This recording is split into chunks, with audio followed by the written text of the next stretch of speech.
नवीन कार्याच्या शुभारंभाची गुढी उभारू मोठ्या आनंदाची. नमस्कार, मी ॲस्ट्रोगुरू डॉक्टर ज्योती जोशी सर्व ज्योतिषप्रेमी व अभ्यासकांचं आजच्या भागात मनपूर्वक स्वागत करते. आज आपण येणाऱ्या गुढीपाडवाच्या सणाचं महत्त्व समजून घेणार आहोत. भारतीय संस्कृतीनुसार आपलं नववर्ष हे 31 डिसेंबरला नव्हे तर गुढीपाडव्यापासून सुरू होतं. 31 डिसेंबरचा धांगडधिंगा आणि गुढीपाडव्याचं मंगलमय वातावरण यावरून दोघांमधील फरक ठळकपणे स्पष्ट होतो. नववर्ष कशा पद्धतीने साजरं करावं हे देखील आपल्या पूर्वजांनी परंपरेच्या माध्यमातून सांगितलेलं आहे. अर्थात गुढीपाडव्याचं महत्त्व केवळ तेवढ्यावरच सीमित नाही. 3.5 शुभ मुहूर्तापैकी एक असलेला हा दिवस अनेक अर्थांनी महत्त्वपूर्ण आहे. त्याचं महत्त्व आज आपण समजून घेणार आहोत. म्हणून आजच्या भागाला शेवटपर्यंत बघायला विसरू नका. तसंच ही शास्त्रीय माहिती तुम्हाला आवडल्यास व्हिडिओला शेअर नक्की करा, जेणेकरून इतरांपर्यंत ती पोहोचू शकेल.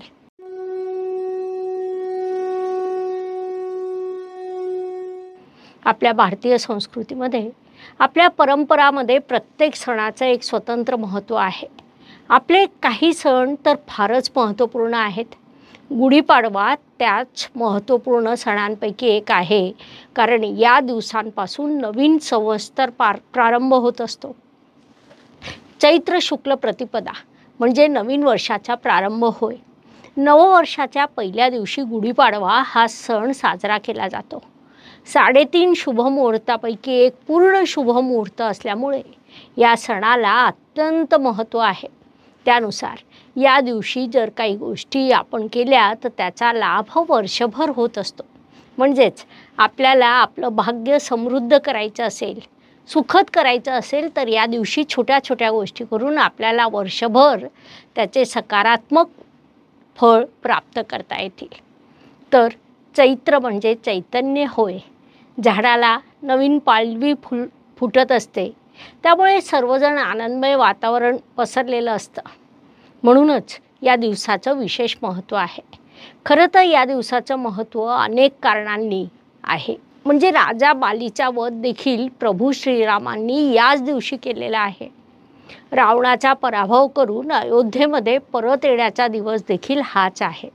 तसंच परमपिता ब्रह्माजींनी या सृष्टीचं निर्माण केलं, तो दिवस देखील हाच आहे. नवीन संवत्सर या दिवशी सुरू होतं किंवा शालिका वहन शक देखील याच दिवशी सुरू होतं. भास्कराचार्य यांनी पंचांगाची निर्मिती केली ती याच दिवशी केली होती. असं या दिवसाचं अनेक अर्थांनी विशेष महत्त्व आहे.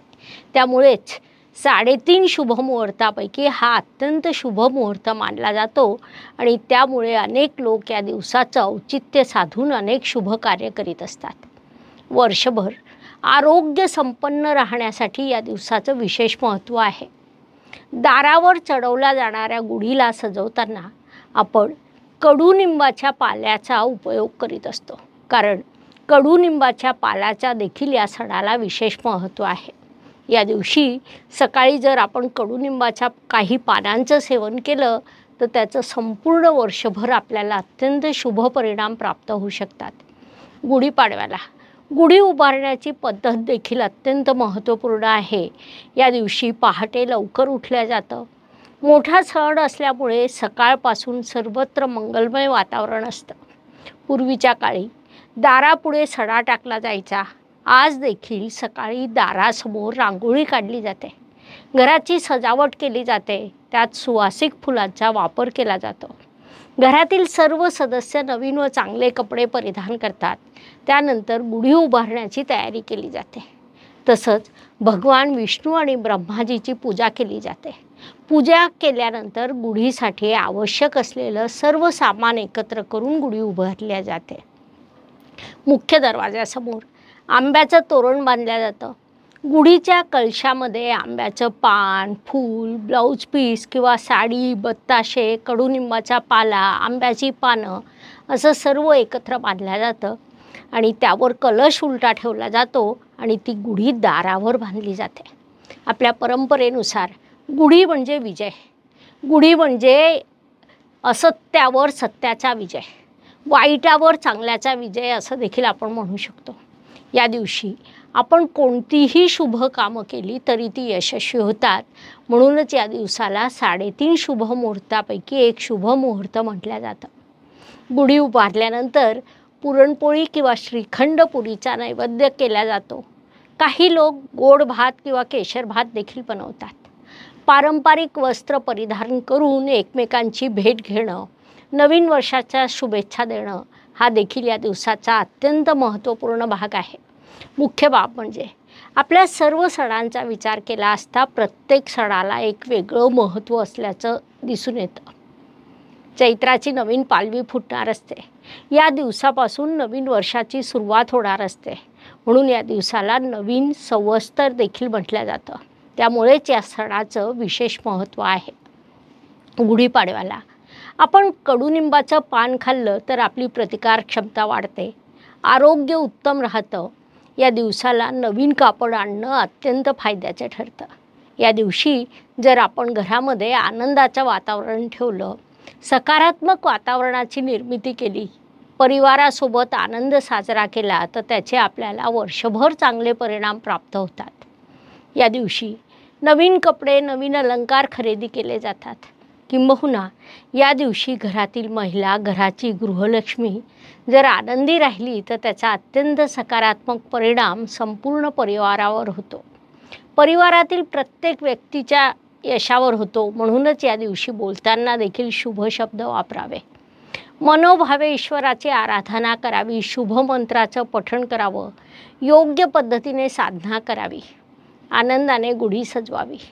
गुढी उतरवल्यानंतर तिला नैवेद्य दाखवून सर्वांनी स्नेहभोजन करावं. त्याचा अत्यंत शुभ प्रभाव घरातील सर्वांवर पडतो. या दिवशी खऱ्या अर्थाने आपल्या नवीन वर्षाची सुरुवात होते. गुढीपाडवा यावर्षी 9 एप्रिल रोजी आहे. 8 एप्रिल रोजी 11:50 प्रतिपदा तिथी प्रारंभ होत असली तरी गुढीपाडवा दुसऱ्या दिवशी म्हणजे 9 एप्रिल रोजीच साजरा केला जाईल. कारण त्या दिवशी सूर्योदयाच्या वेळी प्रतिपदा असेल. त्यामुळे पंचांगाच्या नियमानुसार 9 एप्रिल रोजी गुढीपाडवा साजरा केला जाईल. सर्वांनी या सणाला योग्य कार्य करावे. शुभ मुहूर्त असल्यामुळे नवीन कार्याचा शुभारंभ देखील तुम्ही या दिवशी करावा. सणाच्या परिवारासोबत आनंद घ्यावा. त्याचा शुभ प्रभाव तुम्हाला वर्षभर प्राप्त होईल. अशा पद्धतीने गुढीपाडव्याचं महत्त्व समजून घेण्यासाठी एवढी माहिती पुरेशी आहे असं मला वाटतं. म्हणून आपण थांबूया. पुढील भागात ज्योतिषशास्त्रातील नवीन माहितीसह आपण पुन्हा भेटणार आहोत. ही माहिती आवडली असेल तर व्हिडिओला शेअर करायला विसरू नका, जेणेकरून इतरांपर्यंत ती पोहोचू शकेल. धन्यवाद. शुभम भवतु. जय ज्योतिष. नमस्कार. शास्त्राचा अभ्यास करण्यासाठी माझी मराठीतून 11, हिंदीतून 2 अशी पुस्तकं प्रकाशित झाली आहे. विशेष बाब म्हणजे मी स्वतः संशोधित केलेली ज्योती जोशी पद्धती अर्थात जे पद्धती या विषयावर स्वतंत्र ग्रंथ उपलब्ध आहे. त्याचा देखील लाभ घ्यावा. यूट्यूबची कार्यप्रणाली ही मुख्यतः लाईक, शेअर आणि सबस्क्राईबवर चालते. Please like, share and subscribe the channel. धन्यवाद. शुभम भवतु. जय ज्योतिष.